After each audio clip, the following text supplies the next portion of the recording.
Hello दोस्तों, मैं हूं विजय चौहान और हम देखने जा रहे हैं कार्विंकल। तो कार्विंकल क्या है? इन्फेक्टिव गैंग्रीन है। इन्फेक्टिव गैंग्रीन किसका है? ये इन्फेक्टिव गैंग्रीन है सबक्यूटेनियस टिश्यू का। Infective gangrene of subcutaneous tissue किसके द्वारा होता है? ये स्टेफाइलोकोकस ओरियस के द्वारा होता है। ये किन लोगों में ज़्यादा देखा जाता है? जिनमें डायबिटीज़ हो या फिर पुअर इम्यूनिटी हो या फिर अंडरगो रेडियोथेरेपी में वो गए हों, तो इन लोगों में ज़्यादातर चांस होता है कार्विंकल डेवलप होने का। साइट की बात की जाए तो ये कहाँ पे ज़्यादा डेवलप होता है? तो ये नेप ऑफ द नेक, मतलब गले के पीछे कामनेस साइट है। इसके साथ साथ ये बेक और शोल्डर रीजन में भी हो सकता है। ये इन जगहों पे कॉमन क्यों होता है? क्योंकि यहाँ पे पुअर वेस्कुलरिटी होती है।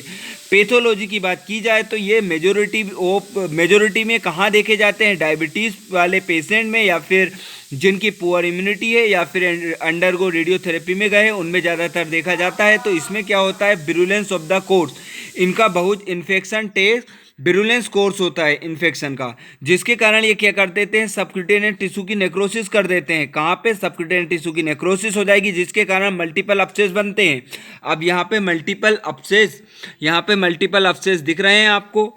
ये मल्टीपल अपसेस क्या है? पैथोग्नोमिक है। इनमें जैसे कि सील्व लाइक अपीयरेंस दिख रही है हमें, इसे हम किब्रीफॉर्म अपीयरेंस भी कहते हैं। यह पैथोग्नोमिक है कार्विंकल का, ठीक है।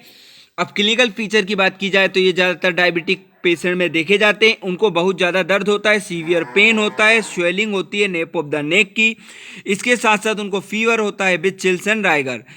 ये सूजन है वह रेड दिखती है, angry looking and red hot coal जैसी लगती है।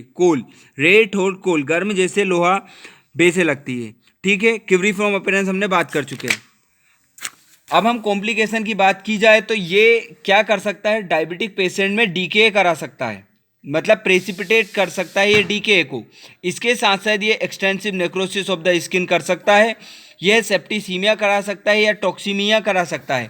अब हम इसका ट्रीटमेंट क्या है? ट्रीटमेंट के लिए सबसे पहले डायबिटीज़ को कंट्रोल करो आप। इसलिए आप जैसे जिसको इंसुलिन चल रहा है तो उसको इंसुलिन लगाओ, या जिसकी मेटफॉर्मिन चल रही है उनको मेटफॉर्मिन टेबलेट दो, ठीक है। इसके साथ साथ हमें क्या एप्रोप्रिएट पेरेंटल एंटीबायोटिक देनी है, जैसे कि स्टेफाइलोकोकस ओरियस के लिए कॉक्सासिलिन, फ्लोक्सासिलिन या फिर इथ्रोमाइसिन चल जाएगी। अगर मेथिसिलिन रेजिस्टेंस पेशेंट है तो बेंकोमाइसिन दो। इन पेशेंट की इंप्रूव करो जनरल हेल्थ को, ठीक है। सिम्टोमेटिक ट्रीटमेंट करो। अब हम जैसे कि कार्विंकल अगर does not show any softening, अगर कार्विंकल में कोई सॉफ्टनिंग नहीं आई है या फिर वो हील होने लग रहा है, तो उसको इंसीजन मत दो उनको, बल्कि उसको ओपन छोड़ दो और उसकी सेलाइन ड्रेसिंग करो। ड्रेसिंग करोगे तो एडिमा रिड्यूस हो जाएगा, ठीक है। ऐसे ड्रेसिंग करते जाओगे तो ये कंप्लीट रिजोल्यूशन हो जाएगा 10 से 15 दिन में। अब हमें अगर सर्जरी की ज़रूरत कब है? जैसे कि पस फील्ड है, तो इस स्थिति में हम क्रूसिएट इंसिजन देंगे। और क्यों क्रूसिएट इंसिजन दे रहे हैं? क्योंकि मल्टीपल अपसेस हैं, ठीक है। और ये अब क्या करना है? इसके बाद हमें एक्सरसाइज करना है। स्किन फ्लैप को एक्सरसाइज करो, पस को ड्रेन करो और ब्रोक डाउन करो उनके लोकाई को, बहुत सारे लोकाई उसको ड्रेन करो, ठीक है। इसके साथ हमें केविटी को इरिगेट करना है, किससे? एंटीसेप्टिक एजेंट से।